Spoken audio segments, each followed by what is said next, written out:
Time to see who else I'm going to wind up pissing off today. Last time I pissed off the PC culture. Wonder who's up next.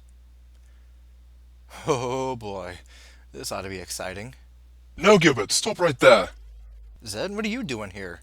I haven't even come up with a character intro for you yet. I don't care. Listen to me, Gilbert. You don't know what you're doing. I'm just going to comment on an extreme feminist. You don't understand.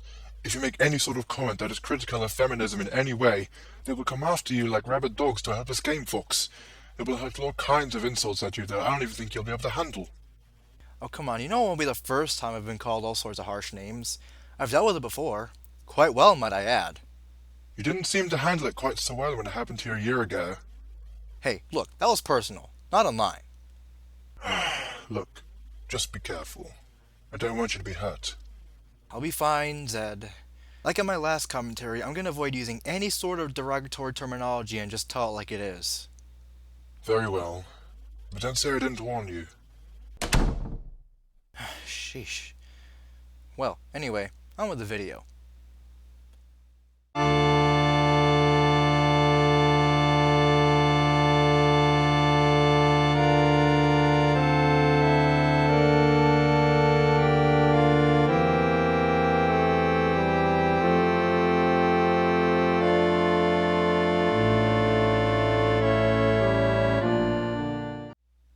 Hey guys, Space Guru 5 here. I'd be lying if I said I didn't support equality, because I do, if the last commentary is any indication. I think that everyone, no matter who they are, should be allowed to have equal opportunity to get somewhere in life. As a matter of fact, I don't see people for what makes them different from me, I just see them as people. However, if there's anything our current society is doing really well right now, it's showing that some people would rather we regress under the guise of progress. While this applies to quite a few people, I'm going to focus on a rather notorious group.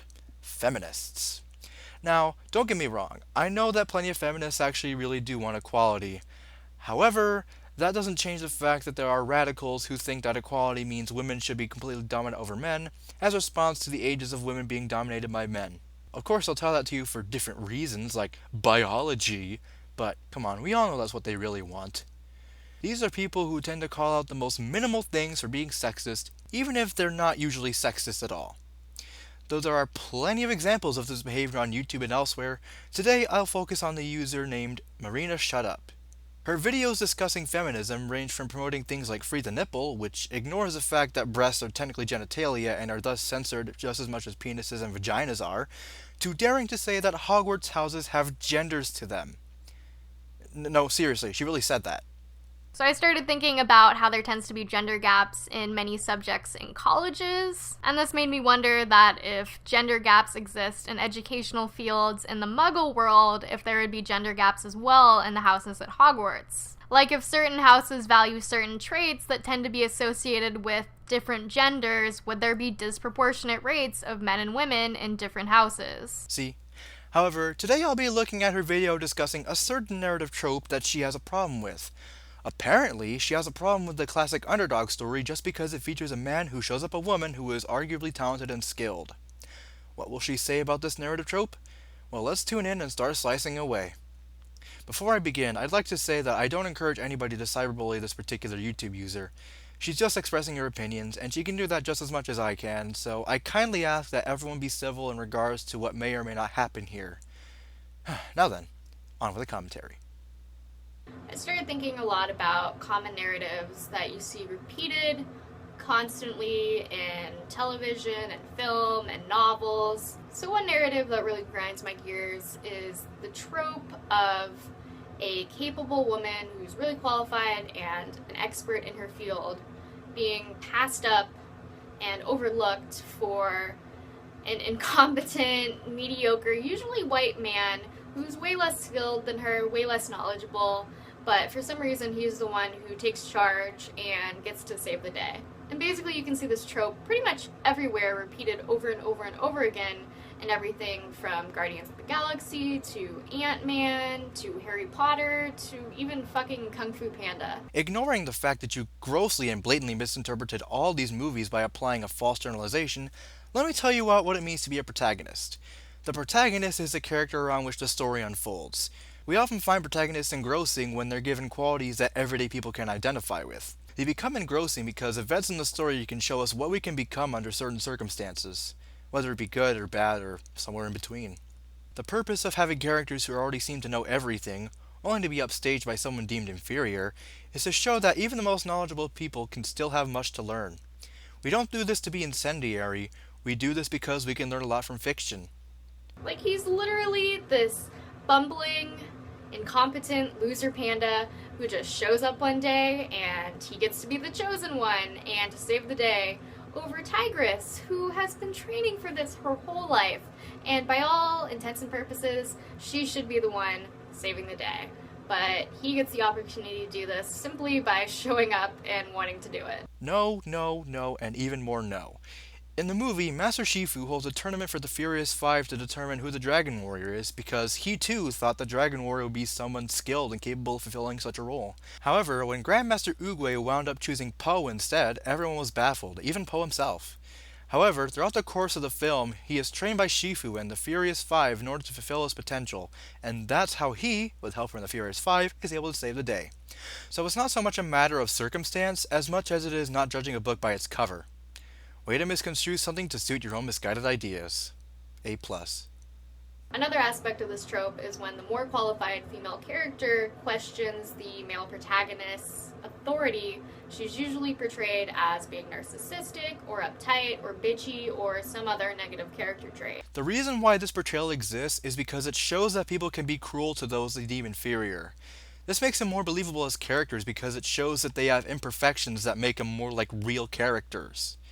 If you had a character who was just accepting of things that oppose their worldview and never displayed any negative traits, people would generally think that character would be flat and thus uninteresting.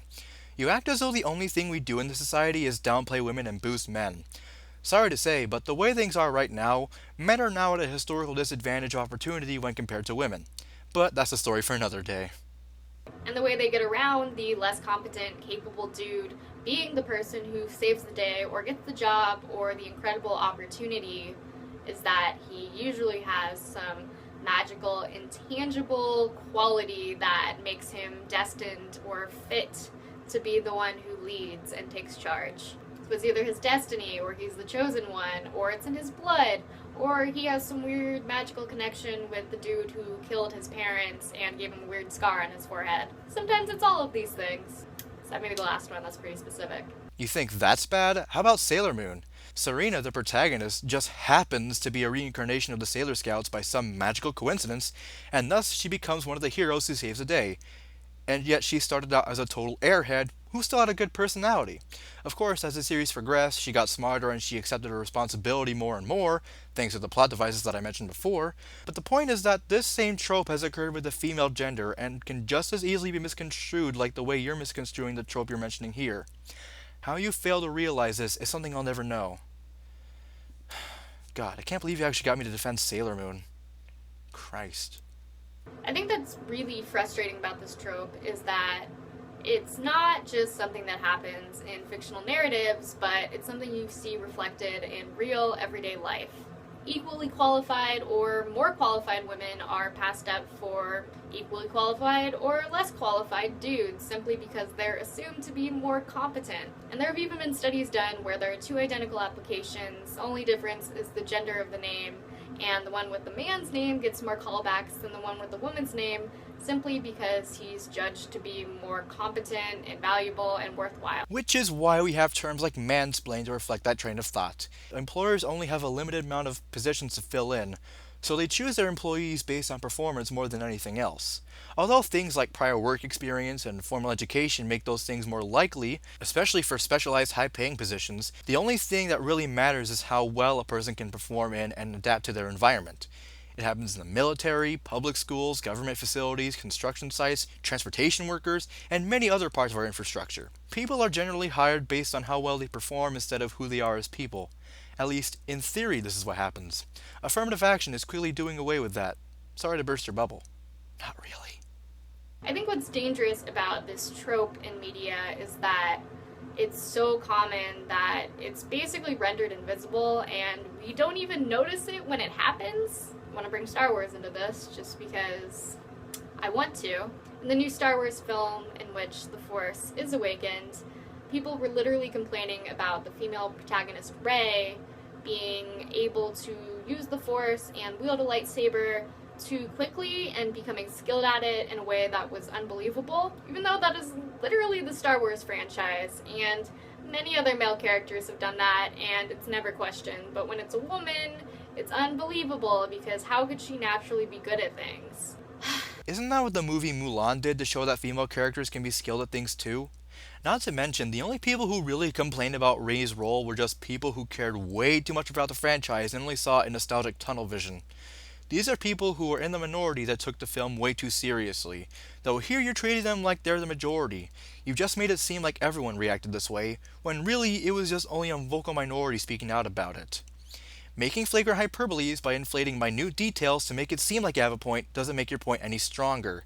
If anything, like a balloon, it makes it more likely to implode on itself. Haven't you learned anything from what happened to Guptil 89? So frustrating. Just so frustrating. It just seems like men are assumed to be competent until proven otherwise, whereas women are assumed to be incompetent until proven otherwise. And even the women who are really competent and skilled and talented, they just don't have that special quality that men seem to do. Again, we apparently have mansplained in the dictionary now because of people like you who think that everything is sexist just because you think it is.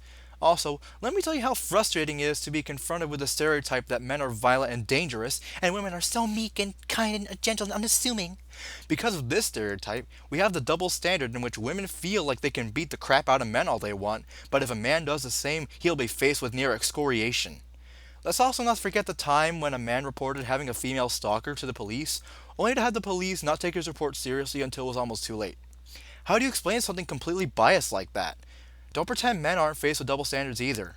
'Cause they are. And that's the way this Roadrunner runs. As many people have pointed out, the way we treat people in this society has quickly gone out of hand. However, it's not the people that some people seem to think. It's people who have historically been in higher power and oppressed the people who are now getting the privilege they claim the historical oppressors still have. I see this as a major problem because it's only inflammatory and based on emotion. As you might be able to tell, the theme for these commentaries is about people who think that equality means favoring some groups and demonizing others while still playing the victim. Now, while I know that the system isn't always perfect, I know that some facilities are discriminatory in the way that most people seem to think. However, the solution isn't to place the discrimination in the opposite direction. The solution is to just move on from the past and work towards a future that's beneficial for everybody. Thinking backward is not the way forward, and until we stop thinking backward, we're only going to be going backward. It's time to shift the gears in the drive and get out of the parking lot. That's about it for today, folks. I'm Space Guru 5, and I'll see y'all later.